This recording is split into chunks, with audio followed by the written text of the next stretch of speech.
हिवाळी अधिवेशनासाठी उपस्थित सर्व पत्रकारांचं स्वागत। आज मंत्रिमंडळ विस्तार झाला, सर्व मंत्र्यांचंही स्वागत, त्यांनाही शुभेच्छा। गेल्या काही दिवसामध्ये तुम्ही लोक सगळ्या मंत्रिमंडळाचं वाटप करत होतात, पण आज आम्ही पाहत होतो कोणाला किती मंत्री, कुणाचे किती खाते कुणाचे कुणाला खाते वाटपही होईल मुख्यमंत्री महोदयांच्या नेतृत्वाखाली। आणि खरं म्हणजे अतिशय मोठं मॅन्डेट आणि हे अधिवेशन आपलं नागपूरमध्ये होतंय। नागपूरकर मुख्यमंत्री देवेंद्रजींचं मी अभिनंदन करतो, त्यांनाही शुभेच्छा देतो। खरं म्हणजे सगळ्यात कमी वयाचे असताना तुम्ही महापौर झाले ना, 27व्या वर्षी 27 वर्षी महापौर झाले आणि 44व्या वर्षी मुख्यमंत्री झाले आणि ते आता तिसऱ्यांदा मुख्यमंत्री झाले, त्यांचं मी अभिनंदन करतो। पुन्हा येईन म्हणाले, काही लोकांनी त्यांची टिंगल केली, पण ते पुन्हा आले आणि म्हणून मी त्यांचं मनापासून अभिनंदन नागपूरमध्ये करतो, यापूर्वी केलेलं आहे। पुन्हा अभिनंदन। खरं म्हणजे आमच्या महायुतीची एक नवीन इनिंग सुरू झालेली आहे। प्लेयर तेच आहेत, विरोधी पक्ष तोच आहे, मॅच नवीन आहे आणि म्हणून खऱ्या अर्थाने आम्ही गेले 2.5 वर्ष टीम म्हणून काम केलं। मी मुख्यमंत्री म्हणून काम केलं, माझ्यासोबत देवेंद्रजी, अजितदादा। देवेंद्रजींना 5 वर्षाचा मुख्यमंत्री पदाचा असलेला अनुभव गेल्या 2.5 वर्षामध्ये कामी आला आणि आम्ही सुरुवातीला दोघांनी कारभार सुरू केला।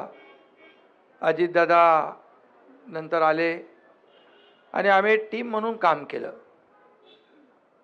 आणि खऱ्या अर्थाने आपल्यालाही माहीत आहे, मी सभागृहात देखील म्हणालो की जसं ते पुन्हा येईन म्हणाले तसं मी त्यावेळेस म्हणालो होतो की आम्ही दोघं मिळून 200 आमदार निवडून आणणार आणि नंतरचं पुढचे 232 आलेत आपले, 37। मग ते अजितदादा आल्यामुळे आपलं बोनस।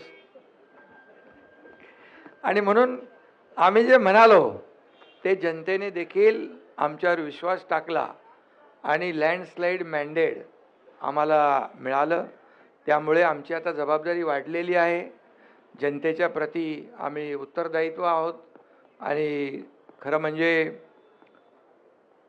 विदर्भामध्ये हे अधिवेशन होतं आहे आणि विदर्भाला देखील आम्ही 2.5 वर्षामध्ये न्याय देण्यासाठी अनेक निर्णय घेतले आणि आमचं मिशन एकच आहे की मिशन समृद्ध महाराष्ट्र। संपूर्ण गेल्या 2.5 वर्षामध्ये आपण पाहिलं की महाविकास आघाडीने जी थांबवलेली विकास कामं ती आम्ही त्याला गती दिली, जी देवेंद्रजींच्या काळामध्ये सुरू झाली परंतु नंतर ते प्रकल्प बंद पडले। ते फार म्हणजे शेतकऱ्यांच्या हिताचे, जनतेच्या हिताचे प्रकल्प होते, परंतु आम्ही त्याला चालना दिली। त्याची काही उद्घाटने आदरणीय प्रधानमंत्री महोदयांच्या शुभ हस्ते झाली आणि एकीकडे विकास आणि दुसरीकडे लोककल्याणकारी योजना याची सांगड आम्ही घातली। आणि मला अभिमान आणि आनंद आहे की आमच्या टीमचा की लोकांनी देखील आमच्या कामाची पोचपावती दिली आणि तुम्हाला सगळ्यांचे अंदाज फोल ठरले। अनपेक्षित असा विजय, दैदिप्यमान असा विजय आम्हाला मिळालेला आहे। आणि जसं मला देवेंद्रजींनी खंबीर पाठिंबा दिला, ते उपमुख्यमंत्री होते आणि मला मुख्यमंत्री म्हणून त्यांनी पाठिंबा दिला, नंतर अजितदादांनी दिला, तसाच हा एकनाथ शिंदे देखील देवेंद्रजींच्या पाठीशी खंबीरपणे उभा राहील। कारण तुम्ही रोज काहीतरी सांगता, नाराज आहे काय आता नाराज आणि खुशी आनंद कसा काय व्यक्त करायचा त्याचं एक डेफिनेशन पण तुम्ही सांगायला पाहिजे। आणि म्हणून आमच्या टीममध्ये आम्ही सगळे एक टीम म्हणून काम करणार आहोत आणि आम्ही तिघं आणि आमचं मंत्रिमंडळ जे आहे हे राज्यातल्या जनतेला आमची जबाबदारी आहे त्यांच्याप्रती, आम्ही अनसरेबल आहोत त्यांना आणि म्हणून चांगलं सरकार या ठिकाणी लोकाभिमुख सरकार आणि जे गतिमानतेने आम्ही